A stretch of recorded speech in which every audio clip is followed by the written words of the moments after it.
So for our activity 2, we are going to discuss the 6 eras or the 6 period in music. So first, we are going to talk the medieval era. During the medieval period of music spanned from around 500 AD up to the mid-15th century, medieval music has barely made any progression. Although more works of this era have been found, songs are mostly homophone and sung with no official rhythm. The composers during the medieval era are Frankish and American composers are known during medieval era. They are notable composers as well as Etop Yared, the composer that is responsible for the most of the Ethiopian chants in their Orthodox or churches. Notable artists in this are first Leonin and Hildegard von Bingen. Medieval people have started experimenting with polypony, where different voices are simultaneously singing different themes in song. The lower voice singing called cantus firmus, which is primitive bass line that guide soprano. Together, these two voices from an early prototype of chords like we know today.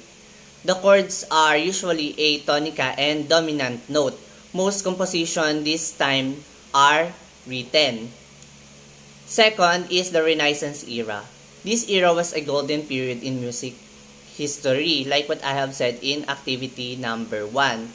It is started from 1450 to 1600s. So, music is freed from medieval rules and becomes a great platform for composers to express their feelings and thoughts.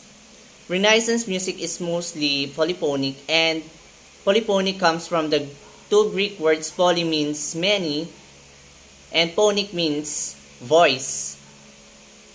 Instruments such as piano and guitar are slowly being developed and became ancestors of the instrument during Renaissance era. So, famous musicians in this era are Orlando de Lassus and Giovanni Pierluigi de Palestrina.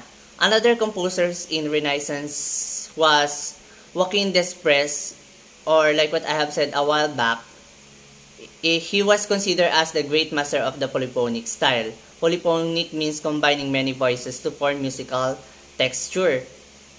Later, Palestrina, Thomas Talians, and William Byrd create an ideas of Desprez composing some of the most stunning motets, masses, chansons, and instrumental works in their own. So next, we're going to talk about the Baroque era. The Baroque era started from 1600s to 1750. It is commonly known as the complex pieces and intricate harmonies. This period was a time when composers experimented with form, musical contrast, styles, and instruments. In addition, in this period also showed the development of the opera instrumental music. Violin, viola, double bass harp, and oboe are the instruments invented during Baroque period.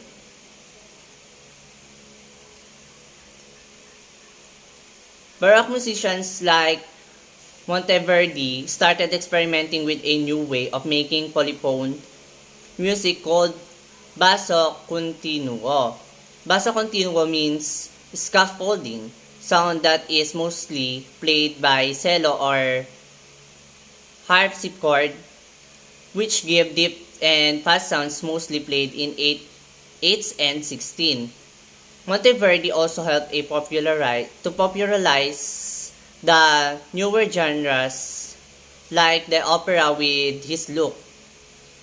L'Orfeo, Italian opera dominated this era along with spawning more sub-genres like cantata, oratorio, and the aria. A.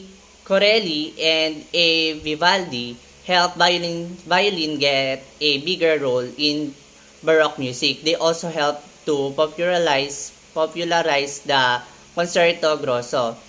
J.S. Bach and G.F. Handel did eventually rule the late Baroque by combining all previous techniques to create hundreds of masterpieces. The Arrival of the Queen Sheba by Handel was the most well-known Baroque piece. Next, we have Classical Era. Classical era started in 1750 to 1820. The music forms and styles of classical era. It is expanded upon Baroque period, adding a majority influential new song form, the sonata. In this period, also saw the development of the concerto, sympathy, sonata, trio, and quartet. During this period, the middle class had more access to music, not just highly educated aristocrats. W. A. Mozart and J. Haydn, they both dominated in this era by writing and performing hundreds of pieces in a rather small time space. We also have great composers in this era. First, we have Ludwig van Beethoven.